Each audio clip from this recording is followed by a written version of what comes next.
Okay, good evening, everybody. Topic this evening is finding heroes.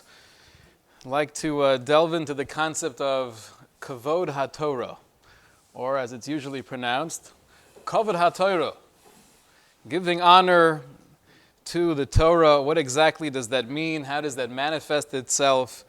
And why is it so crucial for maintaining our own healthy connection to Yadus and really enabling and inspiring the future generations as well? Kavod HaTorah is one of the most fundamental ideas that we have in Torah Hashkafa. We're all aware of the tragic story of Rabbi Akiva and his Talmidim passing away during this time between Pesach and Shavuos. And we're also aware of what the Gemara tells us. The reason why they were not saved from the plague was because lo nogu kavod zu b'zu. They weren't noeg, they didn't treat each other with respect. That's the language, that's the expression of the Gemara in Yevamos. They were not noeg kavod. They didn't act with reverence towards each other. Now it's interesting when the Maral explains the significance of this time period, and it's always somewhat complex because on one hand, before Rabbi Akiva and his Talmidim, if you were to go back in time, what was the energy of Sfiras Omer? Right after Pesach, we're building up towards Shavuos. It was a time of excitement. It was a time of anticipation, getting ready to be makabel the Torah again, to receive the Torah anew. It was a very happy time. Then we have this tragedy with Rabbi Akiva and his Talmidim, and other tragedies that took place subsequently in history. And then suddenly, the period of Sfiras Omer is transformed from a time of simcha and excitement into a time of quasi-mourning.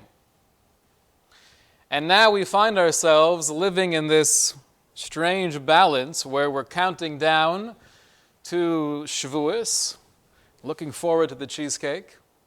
So we're excited about Matan Torah, but we're also practicing minhagei avelus. We're not shaving, we're not taking a haircut, we can't listen to music. We're not having weddings or other simchas with music.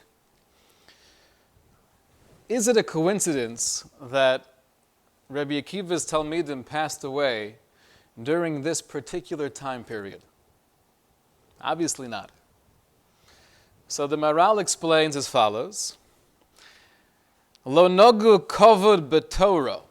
When he quotes over the Gemara, he adds one word. Not that they were lacking respect for each other alone, but lo nogu kavod b'Torah, they did not act with reverence for the Torah.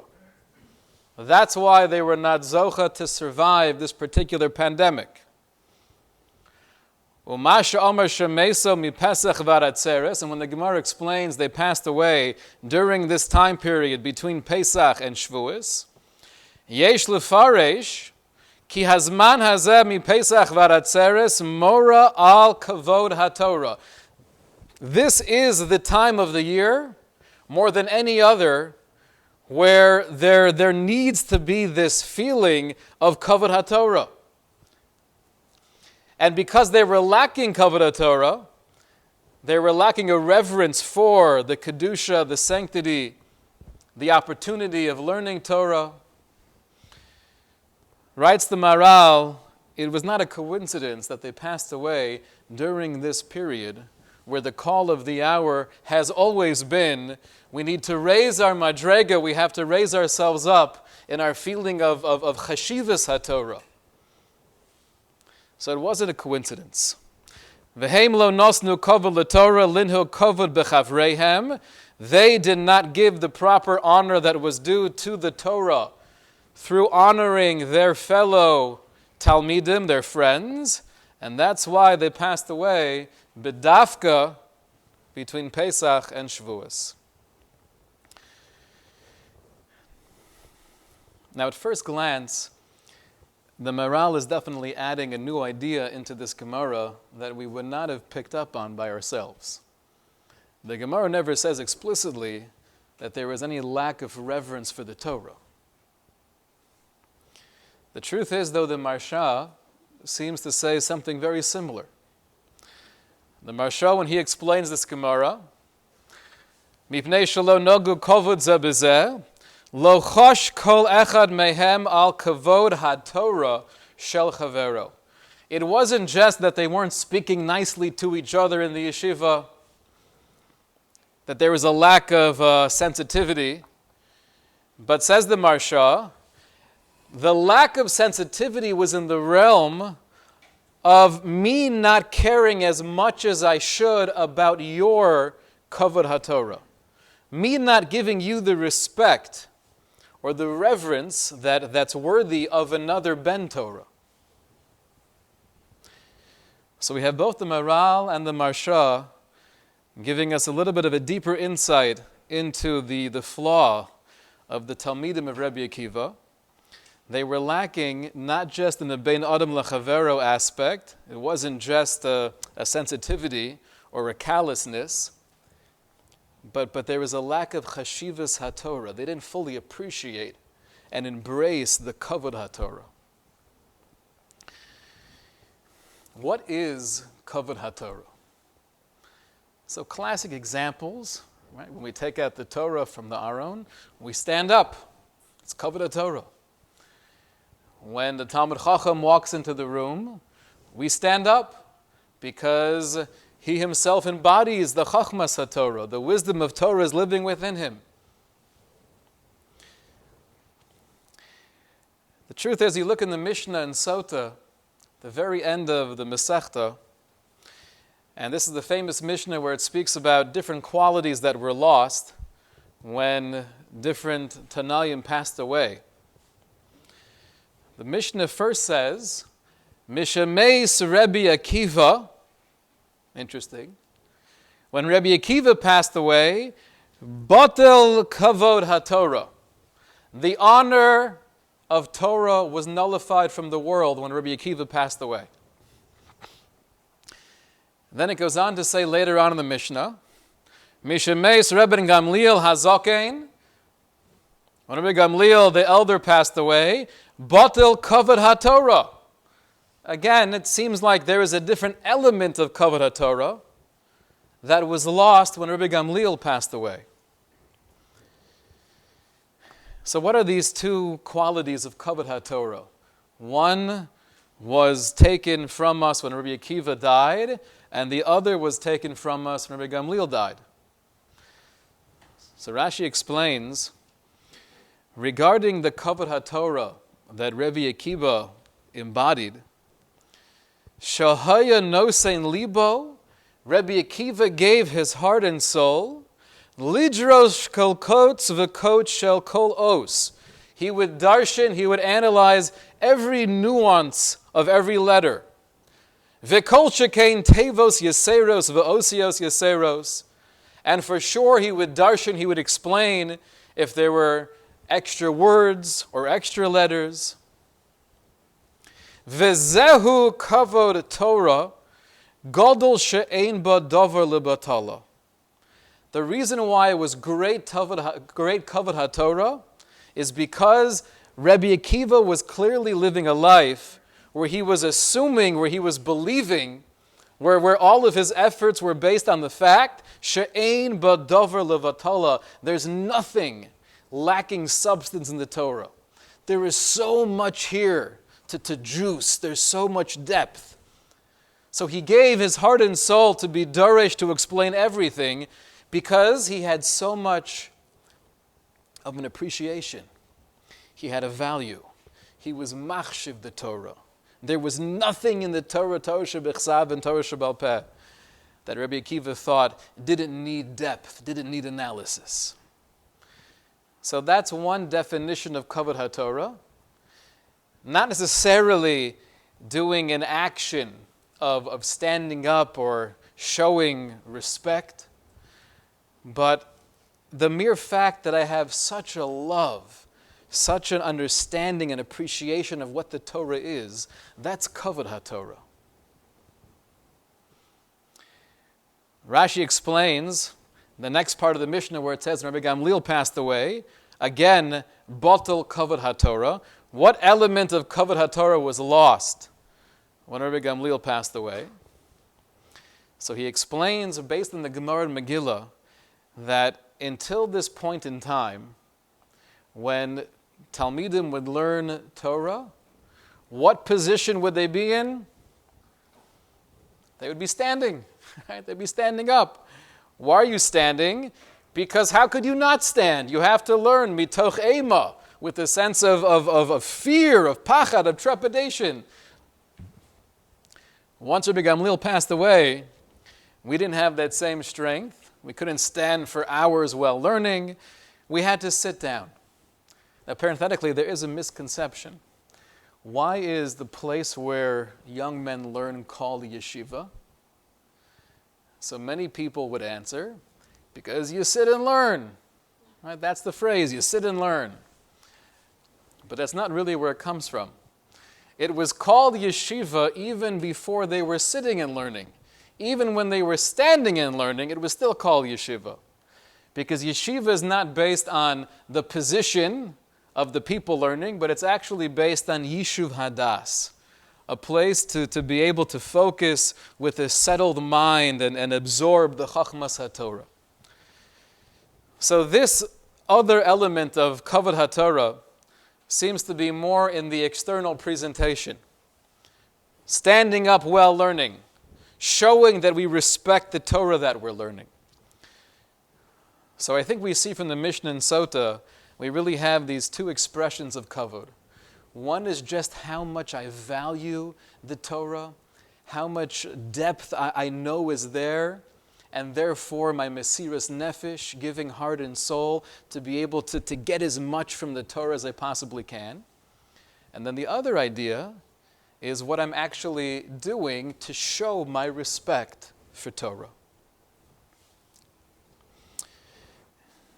The Gemara tells us in Brachos that when Rabbi Yehuda would begin speaking in any drasha gathering of people, he would always start off bichvod Torah, by speaking about the kavod, the honor of Torah. And he would quote the pasuk of the people going to inquire from Moshe, trying to find out the intent of Hashem. V'hayakol mevakish Hashem yetze el ohel moed. Anyone who is mevakish Hashem, who is searching Hashem, they would go to the ohel moed. And Rabbi Yehuda would say that Talmidei Chachamim, Torah scholars, who travel from city to city, and they leave their families for long periods of time, lilmod Torah in order to learn, al achas kama v'chama, that's considered real kavod Torah. If traveling some distance to go to the Ohel Moed was impressive, and that was an expression of kavod HaTorah, meaning that was a clear indication of how much we would value the Torah, so then kol shekain, right? People who are really sacrificing. He was referring to the travel time, but you think of many, many sacrifices that people go through in order to learn Torah. If it's living the kollel lifestyle, needing to give up certain things, certain areas of gashmias, that's an expression, said Rabbi Yehuda, of kavod HaTorah. So that seems to be more in line with that first definition of kavod HaTorah, not standing up or you're yelling, hooray, we love Torah. But the more I value, the more I machshiv what Torah is and how it's transformative, that feeling, that life is kavod HaTorah.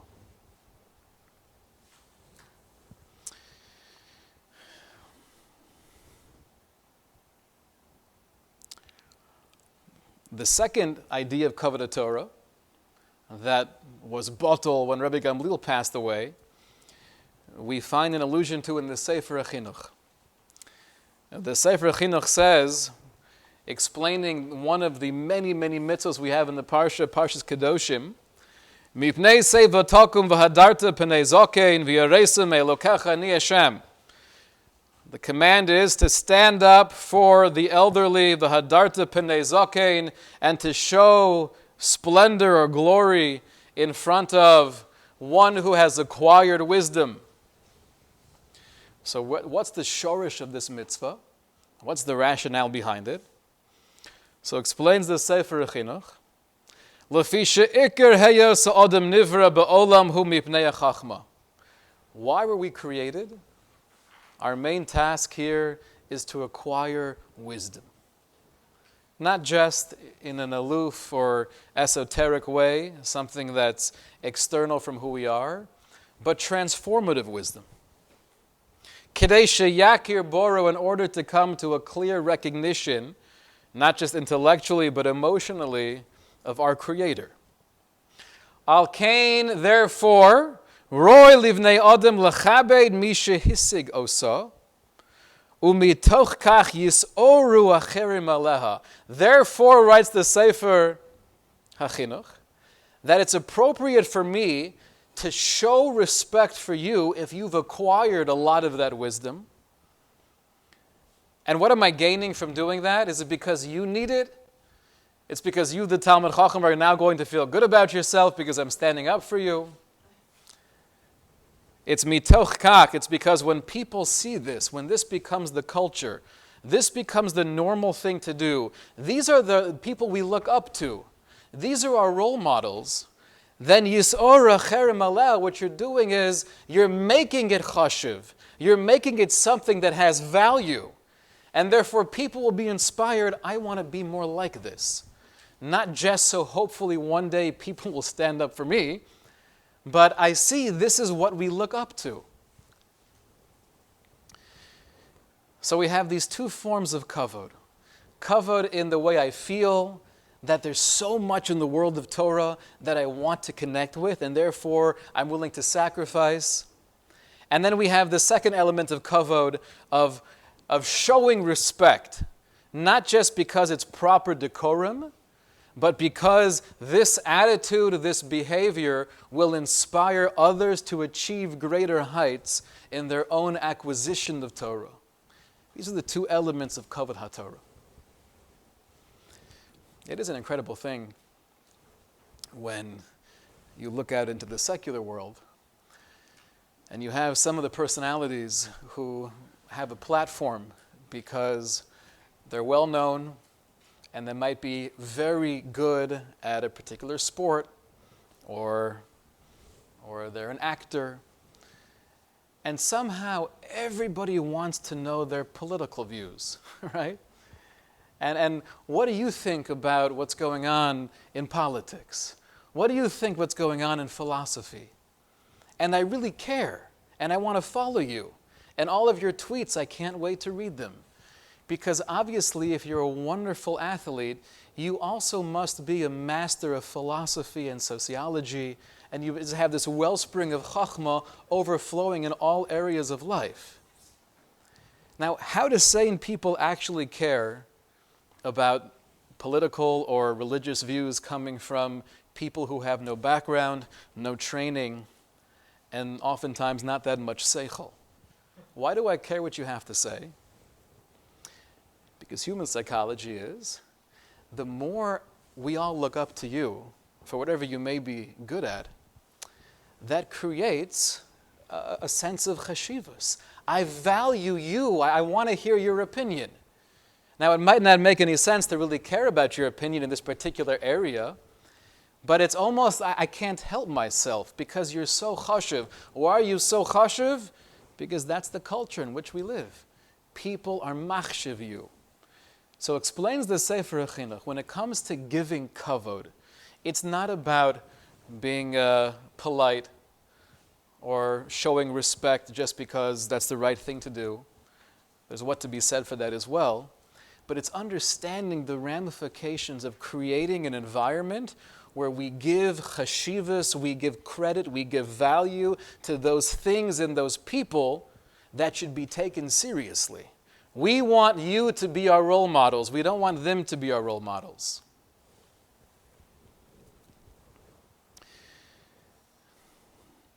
if we're lacking kavod haTorah, either element A or B, the results of that can be devastating. There's a beautiful piece from Reb Chaim Pinchas Scheinberg. This is number 8 on the bottom of page 2. He writes that we find the halacha, the Gemara in Sanhedrin tells us, that the definition, or one of the definitions of an apikoros, of a heretic who has no portion in the world to come, is zeh ha'mevaze Talmid Chacham. Somebody who puts down, who degrades a Torah scholar, even though you're doing all of the mitzvos, and even though you're waking up early to daven hashkama, and you're going to the mikveh every morning as well, if you put down a Torah scholar, you're an apikoros, you have no chelik in Olam Haba. Rabbi Yochanan, Rabbi Yeshua ben Levi Amri, the second opinion is, Hamevaze chavero bifnei Talmid Chacham. I would never, God forbid, put down the Talmid Chacham. What kind of chutzpah is that? But even if I would be the kind of person that would make fun of my friend in front of a Talmid Chacham, that's apikorsus, that's heresy. Because that clearly means you're lacking a chashivas. You're speaking like this in front of him? Don't you realize who he is? Don't you realize what he represents? How could you behave like this in front of him?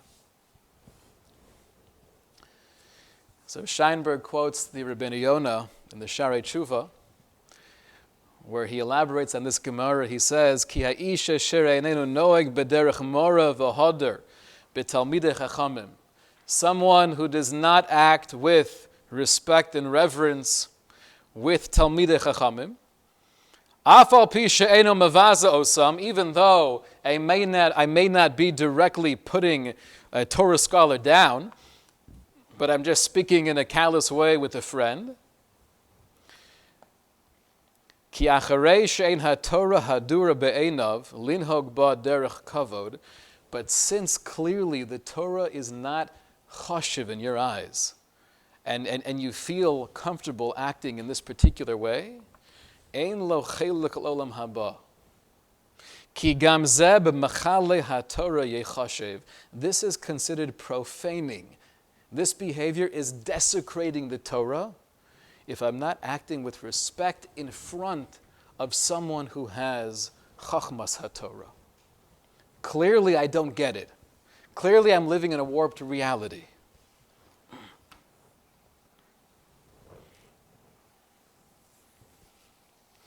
It's spoken about all the time. Baruch Hashem, here, I think, we've made it a priority for many years, and I think, Baruch Hashem, we're doing pretty well with the cell phone issue during shul. But it's brought up often, and I think it's similar to Lashon Hara in the sense that, like we mentioned on Shabbos, when that topic is brought up now, it's very hard to really listen to what you're saying because the automatic response is, I just tune out. Oh, the cell phone schmooze again. Shkoyach, we've been hearing that for years now. But to realize that if I'm interacting with my cell phone while I'm in shul, even if it's during the repetition of the Shemona Esrei, and I'm not officially engaged in davening, but that takes away from the kavod haTorah. If I really believed and I was living with an awareness that we're doing something together, we're communicating with the infinite Borei Olam, and we're singing praises to be machazek haramuna and bitachon, and fulfilling a mitzvah to call out in prayer, and I'm returning an email at the same time. So that means I don't get it. That means I'm living in a warped reality. That's a lack of kavod haTorah. So what did the Maharal mean? That because there was this void of being machshiv each other's Torah, that's why they passed away during this time between Pesach and Shavuos, where it's all about kavod haTorah. Why is this time all about the honor of Torah? So I saw in the Sefer, one of the many Svarim of Reb David Cohen, Shlita, the great Rosh Yeshiva in Hebron. He quoted from the Sefer Chinuch, one of the most well-known pieces in the Sefer Chinuch, where he describes this process of Siras Omer. He says, we know that the redemption from Mitzrayim was not just to be free, but rather the goal was to be able to be makabel the Torah, to live a life of purpose and direction, to be an Am Segula. And therefore, nitztavina limnas mimacharis Yom Tov shel Pesach, we were given the mitzvah to count right after the first day of Pesach, ad yom nesinas haTorah, until the day where we received the Torah. For what purpose? Laharos benafshenu achofetz agodol el hayom hanichvad hanichsaf libenu ke'eved yishaf tzel. We're trying to demonstrate, we're trying to show that we look forward with anticipation. We can't wait for Kabbalas HaTorah. Just like the Eved, like the slave is waiting for freedom, just wanting to take that breath of fresh air. That's our feeling as we approach Matan Torah. With our understanding of what Kavod HaTorah is, that it's much more than just the external actions or standing up because it's a nice thing to do, it's polite, it's showing respect, but it's a value, it's a chashivas. When Rabbi Akiva passed away, Batal Kavod HaTorah, why was he the manifestation? Why did he embody Kavod HaTorah? Because he knew there was nothing empty in Torah. That's kavod. I honor you and I respect you when I know who you are and I can value you and I appreciate you. The time of Pesach leading up to Shavuos is the time of Kavod Torah. We appreciate, we stoke those coals of excitement as we look forward to Kavod HaTorah, we look forward to the Kabbalas HaTorah. Says the Maral, it was not a coincidence that Rabbi Akiva's students passed away. The call of the hour was lacking. They needed to raise their madrega in their own chashivas HaTorah, and they failed in doing so. It wasn't just a lack of sensitivity for each other, but they didn't appreciate the other person's Torah. Now, if you analyze a little bit deeper, why is it that sometimes it's hard for us to appreciate somebody else's Torah? Why is it hard for us to appreciate Talmidei Chachamim?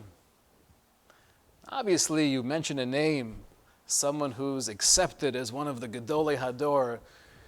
We don't really know him that well, but okay, then we stand in awe and reverence. But generally speaking, my son's Rebbe, the Menahel, right, the local rabbi, the Rosh Yeshiva, these people, we don't have that same need to be machabed them because they're not Reb Shmuel Kamenetsky. They're not the Gedolei Hador. But I think herein lies an opportunity to either be machanech ourselves and our children in Kavod HaTorah, in creating a sense of joy and respect for what Torah is, or if we fail, we could be in the Parsha, we could be categorized as an apikoros. That's really, we have one of these two options. If I can't bring myself, if I can't have the courage to speak highly about those individuals and those institutions who represent Torah, it doesn't mean I have to agree with every philosophy that's out there or every school or every yeshiva that's doing whatever they're doing. I don't have to agree. But if I can't be machshiv the institutions and the people who are giving their lives to try to share Torah with others, and around the mishpacha, or chalila, God forbid, around the children, we're just putting everything down. We're being mevatel everything. Nobody's good enough. Nobody has the real yashus like we do. They're such frummies. The krumkite's such a frum. Or they're barely religious, right? You call themselves Orthodox. it's so easy to be mevatel, to nullify anybody and everybody because we like doing it. It's kind of fun. It's entertaining. It's a good source of conversation. And it makes me feel better about myself when I could put other people down. That is an option we have when interacting with the world of Torah around us. If we choose that option, that basically means we're categorizing ourselves as an apikoros she'ein lo chelek l'olam haba. Option number 2 is being able to disagree in a respectful way. And if something is really bothering me, have a conversation with them. Speak to the school about this particular policy. But overall, the conversation that I have in the bias, around my children, with my spouse, I'm speaking more about the positive qualities. I'm being mishabeach those people who represent Torah. And even though, and this is such a sad thing, even in the frum world, you could have people learning in yeshiva for many years, and they could be diligently studying yomam v'layla. But there's almost this feeling, you could look at them as, okay, a yeshiva guy. Yeshiva guy, what does he do? Okay, he's learning, okay, yeshiva guy. I could look at a balabas who's making a good parnasa. Even within the frum world, through the religious lenses, I have more chashivas, I have more kavod, I have more respect for someone who's making a good living than I have for someone who's devoting his life or devoting her life to support Torah. It's a yeshiva family, it's a kolo family. It's not the same madrega of success. Falling into that world means we are falling into a warped reality. This is not how Torah Jews view life. If you have a family that's actually committed to learning, committed to being a melamed, a teacher, a rebbe, that's somebody we have to stand up for.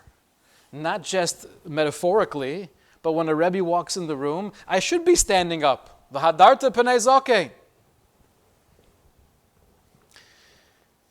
Practically speaking, I think in order to engender more feelings of kavod haTorah, both in the sense of having a value and chashivas and going through the motions that will hopefully be me'orah and inspire others, we have to create heroes. We have to have role models. We have to tell stories.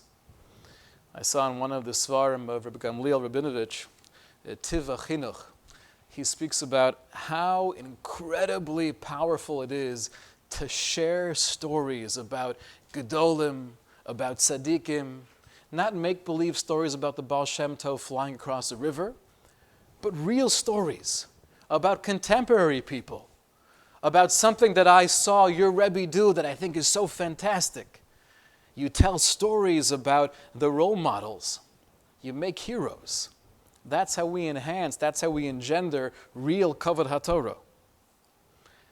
Now we're all aware, many of us are, of the letter from Rav Hutner where he speaks about the potential downside of reading biographies about Gedolei Yisrael. And he says famously, Ra cholehi etzleinu, there's an illness that we have amongst us, that when we speak about Gedolim, misaskim anu b'tzadei hashleima shel Gedoleinu, we only speak about their perfection, and we look at them as the result of their actions, but we never speak about their struggle. We never speak about the many times they themselves failed. And therefore there is a danger that if we portray Gedolei Yisrael or our local rebbeim and leadership as flawless individuals, so there could be a risk of telling a child, you'll never be able to be like that person because they're angelic. They're kadosh mibetin, and you don't have that opportunity. So it's definitely something we have to keep in mind, but I happen to believe that Avonoseinu harabim in our time, in our place, our issue is not going overboard with Gedolim. Our issue is sharing a comment online regarding a psak or a ruling or a hashkafa of supposedly of a Gadol b'Yisrael. Do you know what that means to share a comment about a hashkafa or guidance that was given from a Gadol? I'm sharing my comment. We live in a world that's so warped. Kavod Torah is, I can't touch you. You want to have a conversation with that person. You want to understand where they're coming from.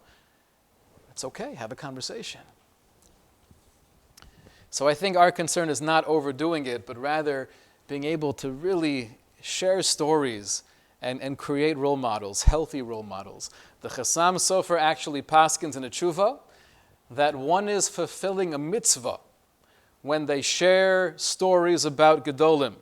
Lesaper b'shvach hatzadikim hu mitzvah gedola. And not just when you're telling the story, but if I'm listening to what you're saying, I'm participating in that mitzvah. What is that mitzvah? That's part of Kavod Torah. Where does Kavod Torah fall into? What category of mitzvah is it? Any ideas? Which one of the Taryag mitzvahs is Kavod HaTorah? L'davka bo. To be dovak means to connect with Hashem, and the Rambam tells us, based on the Gemara, how do you connect with Hashem? We connect with the Kadosh Baruch Hu through connecting with Talmidei Chachamim, through being around Talmidei Chachamim, through being inspired by Talmidei Chachamim, through basking in the presence, through washing the hands, metaphorically, of Torah giants, as much as we possibly can.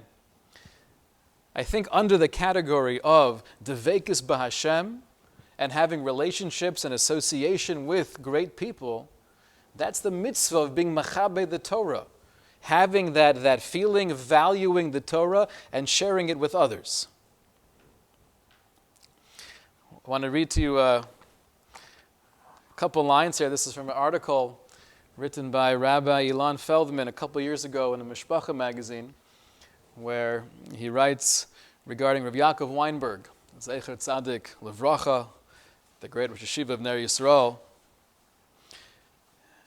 He writes about his Rebbe that he was in love with Klal Yisrael. That is to say, he loved the entity, not only the individuals in it. He loved its leaders, the Talmidei Chachamim who directed their people. An accurate story that captured the attitude of a leader of Klal Yisrael would move him to tears.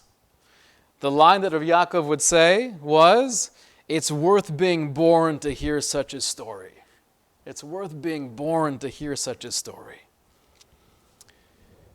We have to tell stories of tzaddikim. We have to tell stories of gedolim.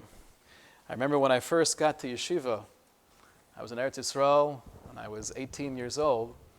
So it was quite an adjustment from high school to Beis Medrash, full-time learning. But one thing that I was somewhat bothered with was the fact that the Rebbe in the middle of Shir would oftentimes tell stories about the Rosh Hashiva, about the Rosh Hashiva's father, about different interactions with other Gedolim. And they were interesting, but I often thought, like, why are we being the Vat Torah? We have the sugya to do. Can we just finish the Rashba? Right? What are we doing? And I later learned that there's actually a very strong Masorah. Right? There's a very holy tradition to share stories of previous generations, to give us a little bit of that connection, to give us a link to what the Torah world was like going back a few generations ago. It's not just to waste time, but it's to be able to paint a picture where it's more than just the Rashba, it's more than just the Rashi, but I'm part of something so fantastic, I'm part of something so incredibly supernatural. It's Kavod Torah. I feel the value of it. I want to end with the Rabbeinu Bechaya, source number 16. The Rabbeinu Bechaya writes in his introduction to Parshas V'yishlach that not only when we speak about Talmidei Chachamim and we praise institutions or people for their chesed or their other wonderful mitzvos, not only is that a kiyum of Kavod HaTorah, right? We're fulfilling the mitzvah of coming closer to Hashem by associating ourselves with great people, but it's also a siman. It's also an indication of who you are. Right? Sometimes we don't really know who we are. Is there a litmus test that I could climb into my own head, like we mentioned last week? Sometimes, or perhaps always, it's a lot easier to see your nagayim, your flaws, than my own. So is there some barometer that I could utilize to figure out where am I holding in my own ruchnius, in my own growth? Says the Rebbeinu B'chaya, it's pretty simple. What do you speak about the majority of the time? And how do you speak about it? Ki ein safek shemishabeach es hatzadikim tamid. If you find yourself sharing stories and being inspired and being moved, not just about the wonderful gadolim and tzadikim, but what your next door neighbor is doing for her volunteer work in Chai Lifeline, or what someone else is doing for the neighbor next door, and you're sharing this with your family and friends, and this is on your mind, this is a clear indication that you're doing something right. Your teva, internally, you're on the right track.